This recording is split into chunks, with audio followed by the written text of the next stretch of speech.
Oh, yeah.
biggest thing, you just gotta physically kind of get there. And also sometimes that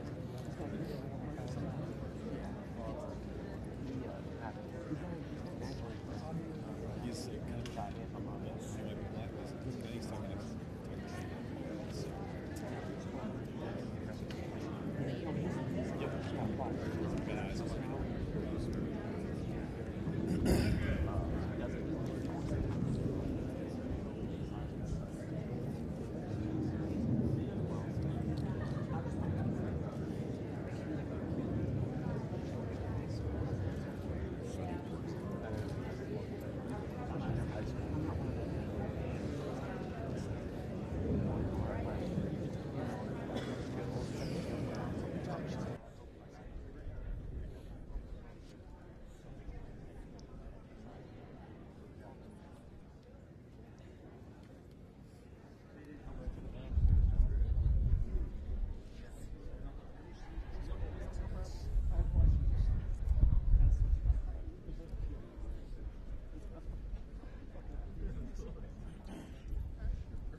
challenge in itself, but we see them in New York, and I like, yeah, they're two crickets,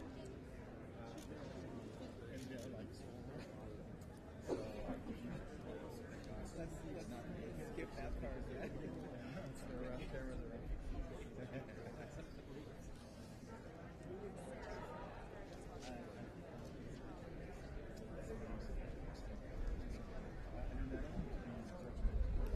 Ladies and gentlemen, the program will begin in 2 minutes.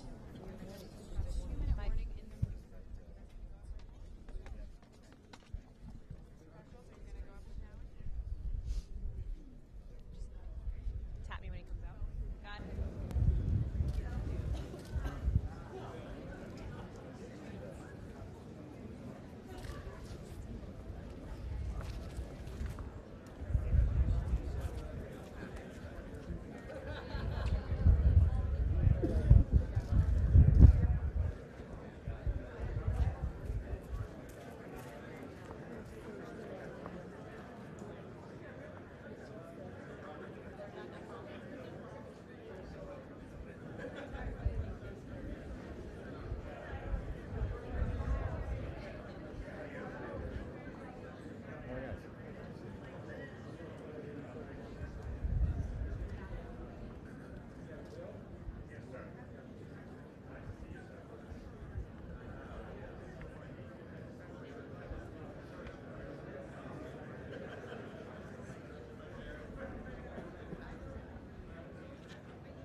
Ladies and gentlemen, the President of the United States.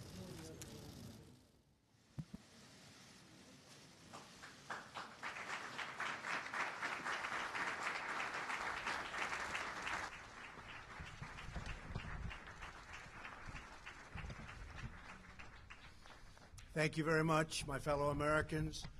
I am very proud to announce today that we have reached a deal to end the shutdown and reopen the federal government.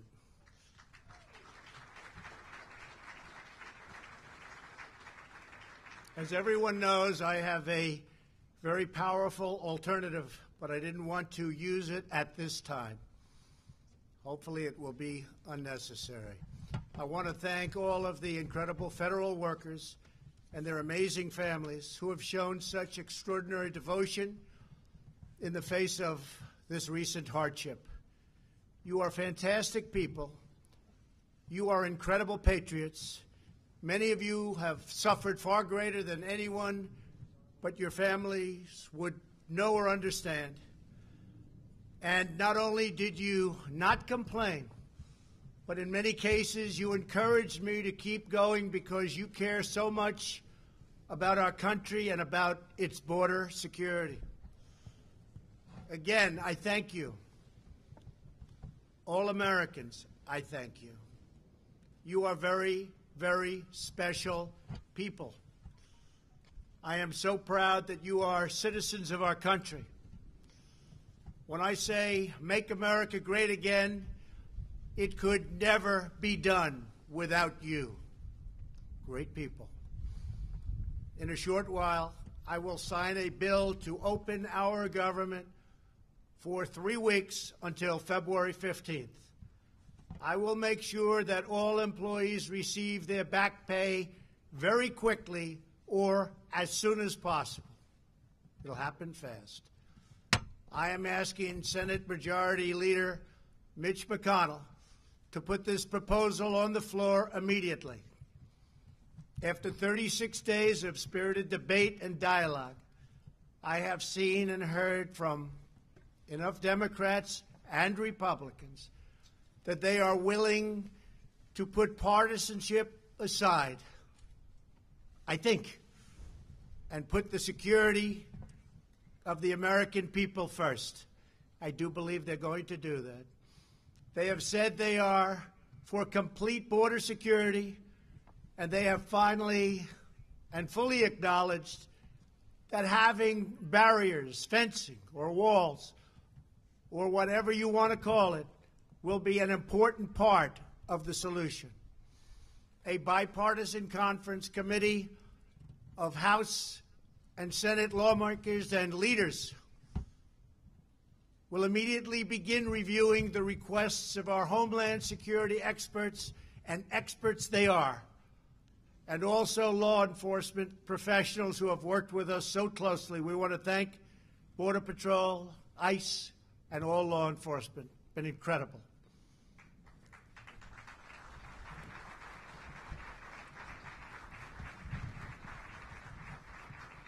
Based on operational guidance from the experts in the field, they will put together a Homeland Security package for me to shortly sign into law. Over the next 21 days, I expect that both Democrats and Republicans will operate in good faith.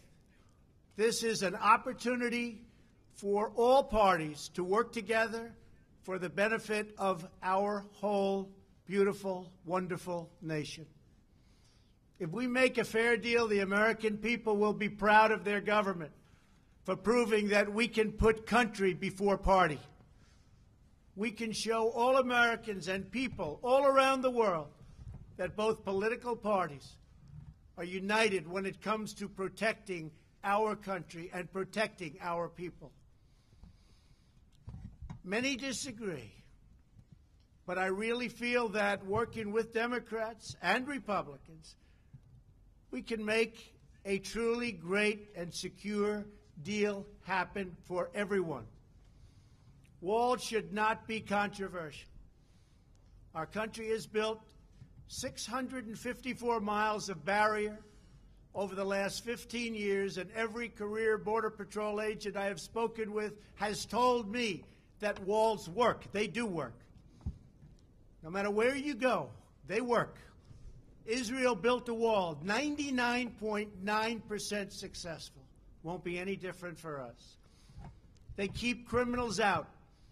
They save good people from attempting a very dangerous journey from other countries, thousands of miles, because they think they have a glimmer of hope of coming through. With a wall, they don't have that hope. They keep drugs out, and they dramatically increase efficiency by allowing us to patrol far larger areas with far fewer people.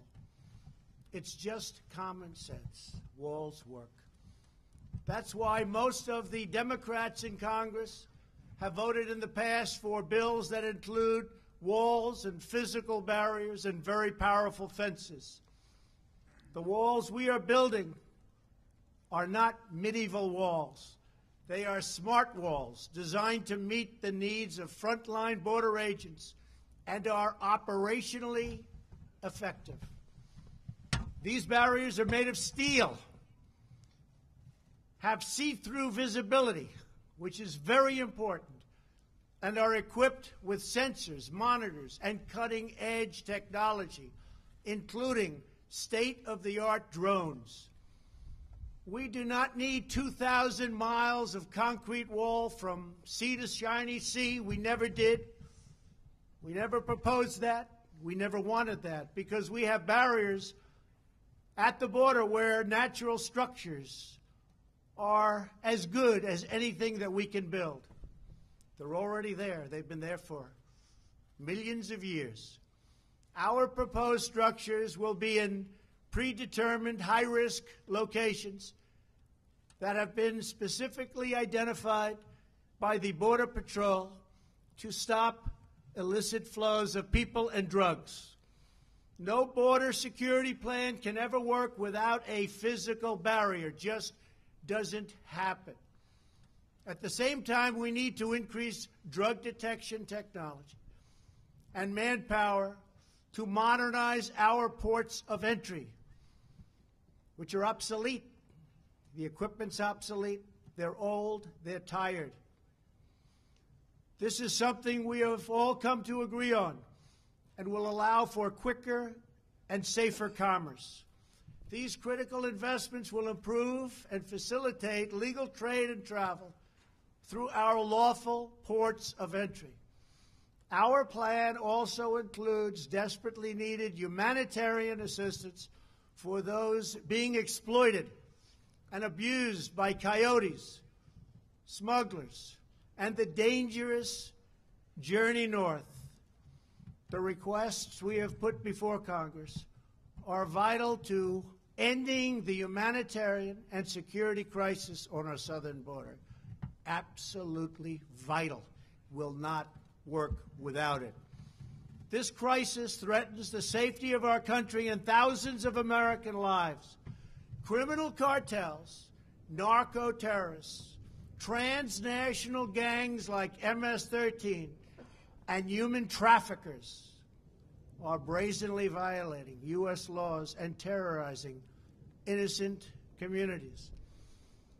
Human traffickers. The victims are women and children, maybe to a lesser extent, believe it or not, children. Women are tied up, they're bound, duct tape put around their faces, around their mouths. In many cases, they can't even breathe. They're put in the backs of cars or vans or trucks. They don't go through your port of entry. They make a right turn going very quickly. They go into the desert areas or whatever areas you can look at. And as soon as there's no protection, they make a left or a right into the United States of America. There's nobody to catch them. There's nobody to find them. They can't come through the port, because if they come through the port, people will see 4 women sitting in a van with tape around their face and around their mouth. Can't have that. And that problem, because of the internet, is the biggest problem. It's never been like this before that you can imagine. It's at the worst level, human trafficking, in the history of the world. This is not a United States problem. This is a world problem. But they come through areas where they have no protection, where they have no steel barriers, where they have no walls. And we can stop almost 100% of that. The profits reaped by these murderous organizations are used to fund their malign and destabilizing conduct throughout this hemisphere. Last year alone, ICE officers removed 10,000 known or suspected gang members like MS-13 and members as bad as them. Horrible people, tough, mean, sadistic. In the last 2 years, ICE officers arrested a total of 266,000 criminal aliens inside of the United States, including those charged or convicted of nearly 100,000 assaults, 30,000 sex crimes, and 4,000 homicides, or, as you would call them, violent, vicious killings. Can be stopped. Vast quantities of lethal drugs, including meth, fentanyl, heroin, and cocaine, are smuggled across our southern border and into U.S. schools and communities. Drugs kill much more than 70,000 Americans a year and cost our society in excess of $700 billion. The sheer volume of illegal immigration has overwhelmed federal authorities and stretched our immigration system beyond the breaking point. Nearly 50 migrants a day are being referred for medical assistance. They're very, very sick, making this a health crisis as well. It's a very big health crisis. People have no idea how big it is unless you're there. Our backlog in the immigration courts is now far greater than the 800,000 cases that you've been hearing about over the last couple of years. Think of that, though. 800,000 cases because our laws are obsolete. So obsolete. They're the laughing stock all over the world. Our immigration laws, all over the world, they've been there for a long time, are the laughing stock all over the world. We do not have the necessary space or resources to detain, house, vet, screen, and safely process this tremendous influx of people.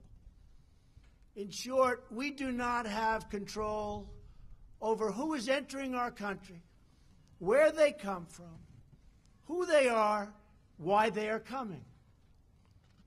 The result for many years is a colossal danger to public safety. We're going to straighten it out. It's not hard. It's easy if given the resources. Last month was the third straight month in a row with 60,000 apprehensions on our southern border. Think of that. We apprehended 60,000 people. That's like a stadium full of people, a big stadium. There are many criminals being apprehended, but vast numbers are coming because our economy is so strong. We have the strongest economy now in the entire world. You see what's happening. We have nowhere left to house them and no way to promptly remove them. We can't get them out because our laws are so obsolete, so antiquated, and so bad. Without new resources from Congress, we will be forced to release these people into communities, something we don't want to do, called catch and release. You catch them, even if they're criminals. you then release them. And you can't release them from where they came. So they go into our country and end up in places you would least suspect. And we do as little releasing as possible, but they're coming by the hundreds of thousands. I have had 0 Democrat lawmakers volunteer to have them released into their districts or states, and I think they know that, and that's what we're going to be discussing over the next 3 weeks. The painful reality is that the tremendous economic and financial burdens of illegal immigration fall on the shoulders of low-income Americans, including millions of wonderful, patriotic, law-abiding immigrants who enrich our nation. As Commander-in-Chief, my highest priority is the defense of our great country. We cannot surrender operational control over the nation's borders to foreign cartels, traffickers, and smugglers. We want future Americans to come to our country legally and through a system based on merit. We need people to come to our country. We have great companies moving back into the United States. And we have the lowest employment and the best employment numbers that we've ever had. There are more people working today in the United States than have ever worked in our country. We need people to come in to help us on the farms and with all of these great companies that are moving back. Finally, they're moving back. People said it couldn't happen. It's happening. And we want them to enjoy the blessings of safety and liberty and the rule of law. We cannot protect and deliver these blessings without a strong and secure border. I believe that crime in this country can go down by a massive percentage if we have great security on our southern border. I believe drugs, large percentages of which come through the southern border, will be cut by a number that nobody will believe.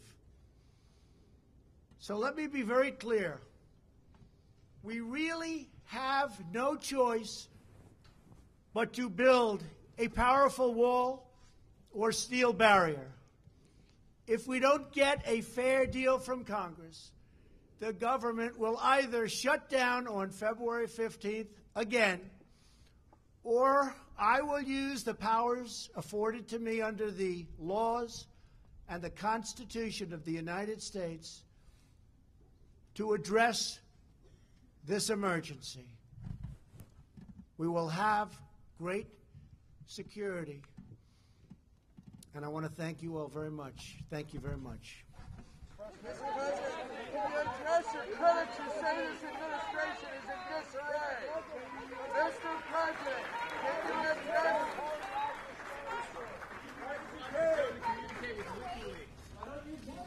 Why are we back to where we were?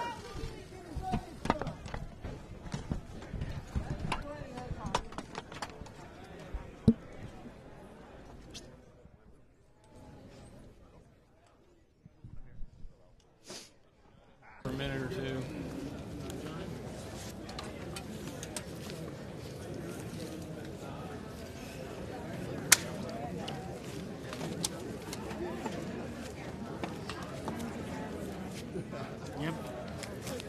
Nice cup of coffee now, right?